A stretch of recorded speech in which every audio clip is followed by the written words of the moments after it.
To Pakistan, we look at one effort to tackle a widespread public health problem that gets scant attention. It's part of our Asians for Change series. Special correspondent Sam Lazaro reports from Karachi. For decades, Pakistan has been in a state of post-traumatic stress from the Afghan war, ethnic tension, religious violence, terrorism. The economy, hindered by corruption, does little to reduce the poverty that drives so much of the turmoil. It's enough to drive anyone crazy, and psychiatrist Sadia Qureshi with the Pakistan-based Aman Foundation says that's exactly what it's doing to a lot of people. About 40% of the population suffers from common mental disorders. 0. Yes, and some informal reports suggest even higher. 57-year-old shopkeeper Anwar Kaskeli presents a classic case. I wrote to the newspapers for years about why are the basic necessities of life not being provided to people here, like water, roads, schools, especially education. Between those worries and a growing inability to make ends meet, he says, he simply withdrew. For 10 years, I couldn't sit for more than 10 minutes. My mood was just down. My joints would hurt. That made the depression worse. This went on for 10 years. Throughout South Asia, mental illness goes unreported, undiagnosed, and untreated. It's socially taboo, often viewed as a curse from God, not an illness. Patients have often been restrained in chains and subjected to other humiliation, says Dr. Qureshi. It's very difficult to express mental health symptoms to not only to the clinicians or professionals, but even to yourself and to the families. There's such a stigma related to that, but it's much more acceptable to say you have a headache or a stomachache or a backache for which you can be taken out to get help.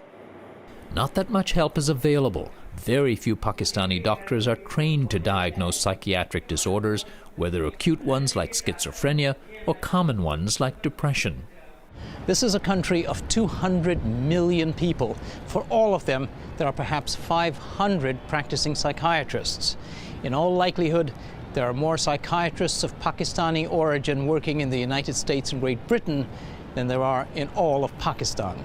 And generally in the developing world, in the poor world, you're talking about 1.5 million people per psychiatrist. So, you know, what is it here in Britain or in the United States? Oh, it's about 1 per 10,000. Chris Underhill is the founder of a British-based aid group called Basic Needs, which tries to deliver mental health care despite the challenges.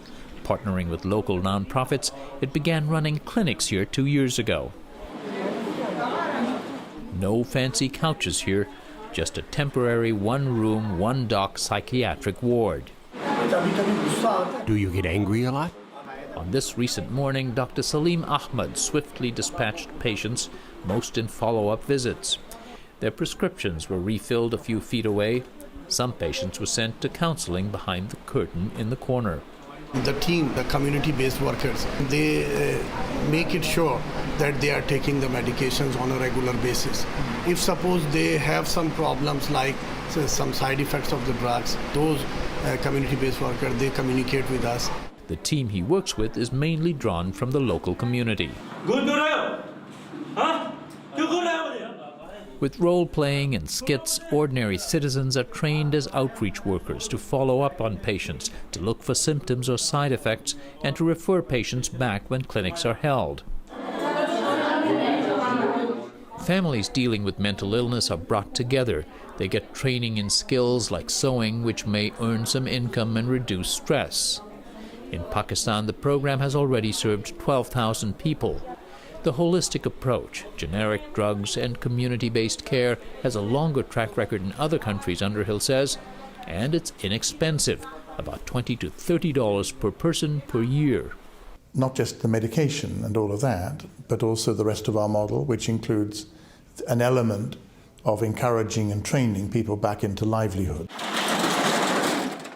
Along with antidepressant meds, Anwar Kaskeli received a microloan from the Basic Needs program to reopen his tiny store.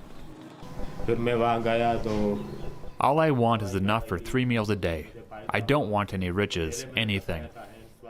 Business isn't great and his recovery is still precarious. It might be a metaphor for mental health care in poor countries. It's been a challenge to scale up because it just doesn't seem as pressing to governments as other issues, says Underhill, even though it exacts a huge toll. Literally, last year, $2.5 trillion came out of the global economy because of mental ill health. Now, bringing that down to the level of policymakers in one country, Pakistan, isn't easy. He has a similar challenge with many Western donors on whom basic needs relies heavily for support.